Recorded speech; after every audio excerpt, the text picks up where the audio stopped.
Hi, this is Sean Stone. So here we have the final part of the interview with Douglas Dietrich, and this time we're going to get into the 9/11 attacks and what it means for World War III and the issue of demonology and Satanism in the United States Empire.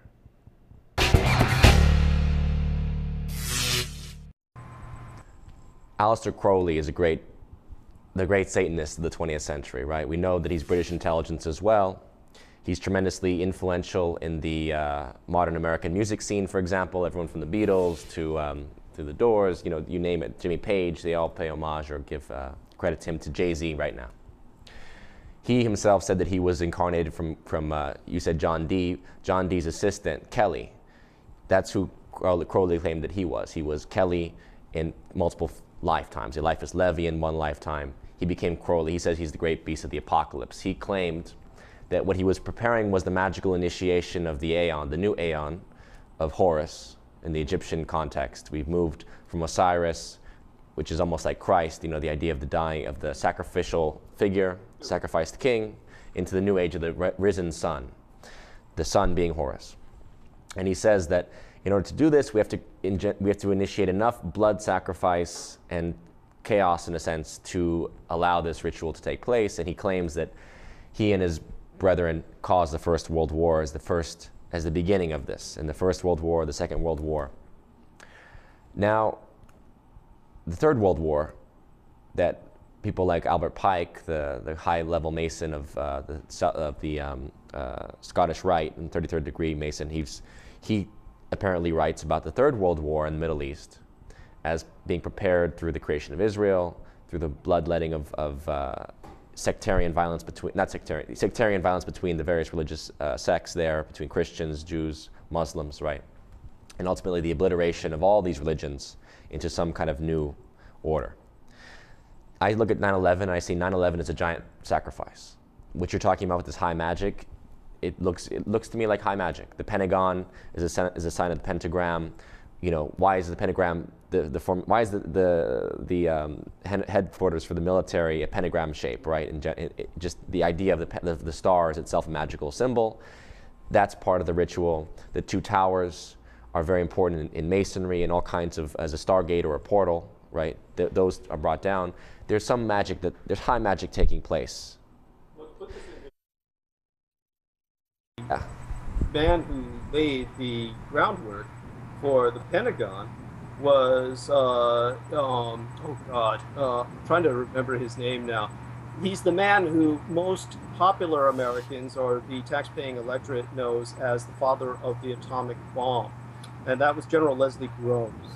Now, General Leslie Groves, like General Irvin Rommel, is known by true military professionals as having his greatest hour and greatest influence on the outcome of the war, as being placed in charge of the in-depth defenses at Normandy, which led to the great carnage in the Bocage area of France that the Americans called Hedgerow Hell. Now, that was far more important militarily than anything he ever did in North Africa with the Deutsche Afrika Korps. Now, in terms of General Leslie Groves, all Americans of the lay public know him as the father of the atomic bomb.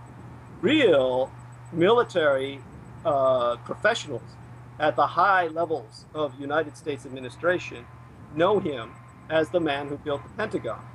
Now, he laid the foundation stone for the Pentagon and held the dirt-turning ceremony, the earth-turning ceremony, when he turned earth under spade with his own foot on September 11th, 1941, months before Pearl Harbor. And he said, we're going to start the biggest war the world has ever seen, and we're going to need the biggest office building on the planet from which to administer it, because we're setting this up as a gate to bring forth the devils from hell itself that will make us a world empire. And he took all of the steel for tanks and ships and guns and planes, Golden Gate Bridge, every single screw, every cable, every rivet was put together, sourcing from out of the Presidio military base for security reasons, because there's a national artery across the bay it was deemed a major security asset. Now, I destroyed all of the photographs and records of the fact that the Golden Gate Bridge used to have a monorail system. That was taken and stripped off of it as steel for ships and tanks and planes and guns, along with many other buildings that were stripped. These were all taken by the Department of War, and the Department of War cleared out an entire African-American ghetto of thousands of people known as Hell's Bottom so they could build that Pentagon. Now, none of the steel went into the Pentagon. The Pentagon was made to be fireproof because it was going to house all of the documents of their military machine. So there's no steel in the Pentagon whatsoever. There's no steel cables for elevators, so it's all ramps. Everywhere you go in the Pentagon is on little golf carts. Now, there's no steel anywhere in the Pentagon, and so what happens? On September 11th of 2001, 60 years to the day after the occult ground-laying ceremony that was conducted by General Leslie Groves, you have a building which houses 4,000 to 5,000 people every day of the year. And on September 11th, 2001, nobody's there. It's totally empty, except for the accountants who are investigating all of the money which is being spent in trillions of dollars by the Pentagon. Now, one of the people who died was a 7-year-old child in the daycare center. Another was a 70-year-old man visiting a relative. But that one side that got hit was the only side that was reinforced with a totally metal frame. They had deconstructed it and reconstructed it with 2.5-ton blast windows, fire escapes in a building that couldn't burn, fire safety doors in a flame-resistant building. They established all kinds of things that saved hundreds of people who were not affiliated with the accounting program. But everyone affiliated with that died. And think about what I'm saying.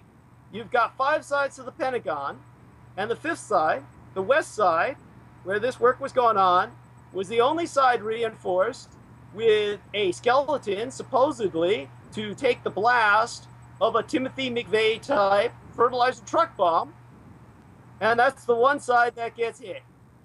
And all of the people who could expose the overspending die. And not a single general of any high rank, not any officer of any importance, is on the scene when this takes place. So how can... The day before, Rumsfeld had said that they were about $1 trillion short as far as their budget accounting was concerned. They couldn't account for about $1 trillion or more, maybe up to $1.5 trillion, but some tremendous amount of money was missing. On September 10th, Rumsfeld admitted as much. The next day is September 11th. But my question about 9/11 is more to say, that's, let's say, an occult initiation point for World War III. Right now, my gut is that we're at that point where World War III can blow up any second. With the Syria situation, Syria is very much a battleground for Russia, China, America, all to face off through proxy. But when that country blows, as we know, the Shia-Sunni conflict will get very ugly. It will spill over to Lebanon. It will spill into Iraq. It will affect Turkey. It will affect Iran, right? Are we seeing now that basically these forces that have been conjured, they have to perpetuate this? Is there any way that we can avoid this fate? Is there any way that these forces will end up eating themselves, or in a sense swallowing those who conjured them? Is there any hope of that happening, or are we basically on this trajectory of perpetual and inevitable war for, for the great beast of the apocalypse, until the apocalypse? Thank you for asking that, and that's a very important, it's a valid question, and most people don't have the courage to ask it. So I want to congratulate you on having that courage. While we still have the time available, I also want to congratulate your father, Oliver Stone, for beseeching our federal government to cease their war on whistleblowers. And hopefully we'll have an opportunity in the near future to talk about my status as a whistleblower and compare it to men like Hastings who died, or women like Bradley Manning who are going to spend a great deal of time in prison and may not get out alive or sane. So that is very important, because what I'm exposing is obviously something that, compared to what Bradley Manning exposed, is actually far more threatening to the system. And the reason it's threatening is because of just what you've asked. They are very afraid of being devoured by these entities. And that is why they have to continue feeding the beast. And as a result, the entities grow more powerful, more threatening. And it's important to remember that, unlike the elder gods of the Nordics, which the Nazis were trying to bring back to walk beside man by ripping a hole in the fabric of space-time itself through their mass sacrifices, unlike the gods of the Aztecs that were fed by their mass sacrifices, or any of the gods who have demanded blood in the past, the one thing in common was that all of these elder gods were gods of fertility, gods of the field. They provided health to the body and health to the crops that would keep alive the peoples who made sacrifices unto them. That was the bargain. What the Americans have summoned are entities of cosmic destruction. These are weapons of universal extermination that give nothing in return. They simply devour, and unlike demons, are devils who actually turn away from such enemies in repugnance, revulsion, and fear, because such entities desire something that they would never desire, which is to denude this universe of life and move on to another universe, another cosm on which to do the same. These entities, these anti-gods, these extrastellar cosmic forces of destruction will ultimately take potentially generations to exorcise or excise, because it is equivalent to dealing with nuclear waste, which has a half-life, which is functionally eternal. We're going to need to establish entire communities dedicated to dealing with the problem of what the Americans have summoned. So I do thank you for that question, and I hope to be around to participate in that. I can guarantee you that the course we are on will lead to the destruction of the constitutional republic inevitably. We must do everything we can to keep it alive for as long as possible, for the sake of our children's children. We will be very lucky if it lasts onto the next generation. But the whole point is that when the republic dies, millions and millions of people will die domestically, and because of its economic connections as a market to Asia, millions and millions of people will die overseas. The world as we know it will collapse and to an anarchy, and that will be an orgy of feeding and feasting for the entities which they have summoned.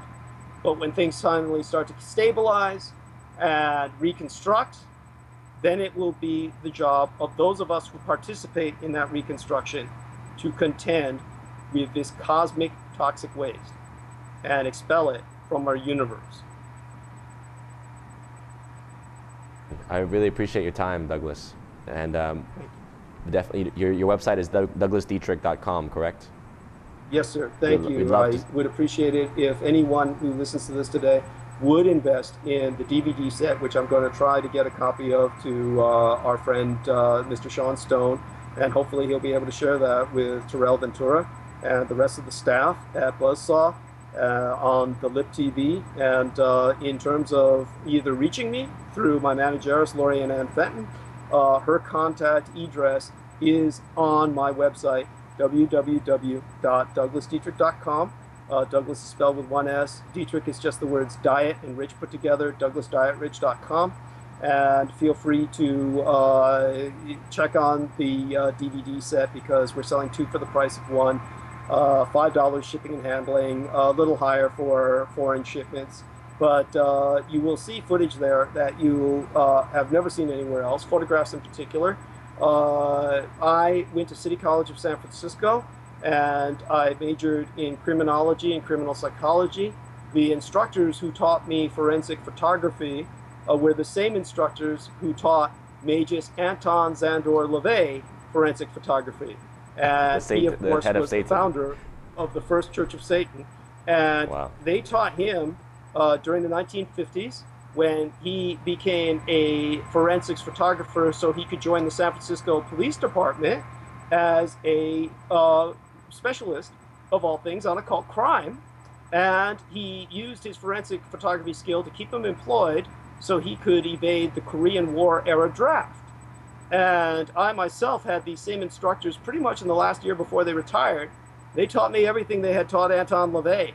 And through the skills they taught me of using hidden cameras, like the old James Bond films where you have the little Zeiss optic that look like a cigarette case and you unfold it and there's a lens, you take pictures. The film had to be kept in the refrigerator. There were all kinds of spools you could buy at local camera shops.